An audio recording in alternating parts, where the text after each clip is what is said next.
Online ভাষণ রাখবো। স্নেহা তুমি মন্ত্রী চলে আসে।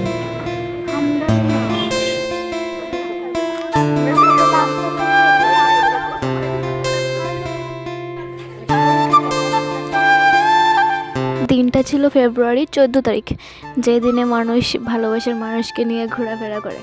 বাট আমাদের আজকে ফেয়ারওয়েল দেওয়া হবে, তার জন্য আমাকে রেডি হতে হবে। আর এই নেল পালিশটা অনেকটা কিউট না? আমার কাছেও অনেকটা কিউট লাগছে, কারণ এটা আমি বাজার ইন্ডিয়া থেকে নিয়েছিলাম। তো আমি আমার নেলের উপরে দিয়ে রাখছি, তোমরা হয়তো বুঝতে পারবে না কারণ এটার কোনো কালার নাই। তারপর আমি আইসি ভাত খাইতাম, কারণ খাইয়াটি আমার রেডি হয়ে যাওয়ান লাগবো স্কুলে। তো আয়া দিই পাতা শাক আর ডাল আর শুটকির তরকারি রাঁধছে, যেটা আমার কোনোই পছন্দ নয়। তার লেগে আমি ওখানে কিছু একটা বানাইয়া খামো। তো ঘরে দেখলাম বেগুন আছে অনেকগুলা, তো এখান থেকে 2টা বেগুন নিয়েছি, নিয়ে ওখানে বেগুন ভর্তা করুম। আর বেগুন ভর্তা তো আমার অনেক ফেভারিট।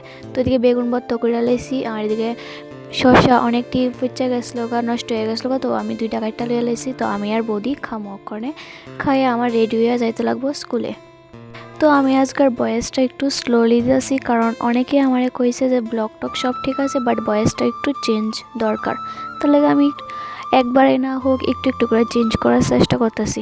তো আমি তো ওখানে রেডি হয়ে গেছি কুর্তি পইরা, বাট আমার সব বান্ধবী তারা শাড়ি পরছে। আমারও ইচ্ছা আসলো শাড়ি পরার, বাট লাস্ট মোমেন্টে আমি শাড়িটা পরতে পারছি না, কারণ শাড়ি টাড়ি পাইছি না, তো খুঁজা টুজ্জা তাহলে পরছি না। তো আমরা ওখানে ক্লাসে আয়া পড়ছি। তো আজকে আমাদের 10 বছরের স্মৃতি অ্যান্ড ফ্রেন্ড সার্কেল, আমার যত ফ্রেন্ড সার্কেল হয়েছে সব এই স্কুলে আয়া। তো সব কিছু আজকে এই স্কুলে শেষ হইতে হইব। জানি না আজকের পরে কোন বান্ধবী আমার ফেভারিট থাকবো আর কে থাকতো না। হয়তো আমিও কেউর মনের ভিতরে থাকতাম না, আর কে কার কথা মনে করে রাখবো জানি না। আজকের পরে কেউর মনে থাকবো কি না এটাও জানি না। তো এদিকে আমার চন্দনে ফুটা দেওয়া হইতেছে। সবাই জানে যে ফেয়ারওয়েলের দিন চন্দনে ফুটা অ্যান্ড ফ্লাওয়ার দেওয়া হয়। তো ওখানে আমরাও ফ্লাওয়ার দেওয়া হইতেছে। তো সবাই রেজিস্ট্রেশনটা নিয়ে নিছে। তো আমরা ওখানে রেজিস্ট্রেশন দেওয়া হয়েছে না, আমরা নিয়ে আমো রেজিস্ট্রেশনটা।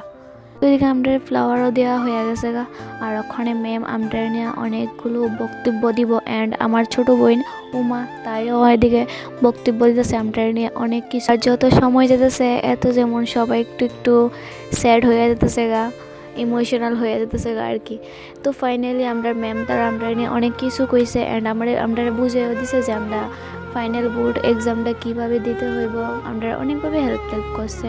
তারপর আমরা ক্লাসের একজন আমরা ফ্রেন্ডের মধ্যে একজন যাইব ওখানে কিছু বক্তব্য কইত, বাট তার এই কথাটা শুনে সবারই হয়তো মন খারাপ হয়ে গেছে গা। আর মন খারাপ তো অনেক কথাই, 10 বছরের স্মৃতি এমনি এমনি কি ভুলা যায়। আমি বুঝতেই পারছি না কেমনে 10 বছর পার হয়ে গেছে গা স্কুলের ভিতরে। আমরা একটা সময় আমিও কইতাম যে স্কুল থেকে কবে যাবো, বাট দিনটা যেত তারা এবং বুঝতে পারছি না। তোমাদের এই ভালোবাসা ও সহযোগিতা আমরা কখনোই ভুলতে পারবো না।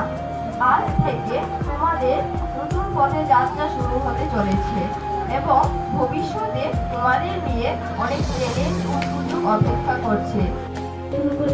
দশম শ্রেণী সেই শেষ পর্যায়ে উত্তীর্ণ হয়েছে এবং আমাদের বিদ্যালয়ে সেই শেষ দিন চলে এসেছে। এই 10টি বছরের মধ্যে প্রথম থেকে শুরু করে এখনো পর্যন্ত শিক্ষক শিক্ষিকাদের কখনোই আর যদি কেউ কিছু বলতে চাও বলে এসো। কথাগুলো শোনার পরে আমারও একটু ইমোশনাল হয়ে গেছিলাম গা, বাট কেউ বুঝতে দিছে না যে সবাই ইমোশনাল। আবার অনেকে তো কান্না করেও দিছে, আমরা সামনে আসলে সবাই অনেক ম্যাম তারাও কান্না করছে। বাট আমি বুঝতে পারছি না যে কেমনে এত তাড়াতাড়ি আমরা এই দিনটা অবশ্যই। আমি তো অবাক, আমি এই মনে হইতেছে যেমন আমি 6-এ উঠলাম।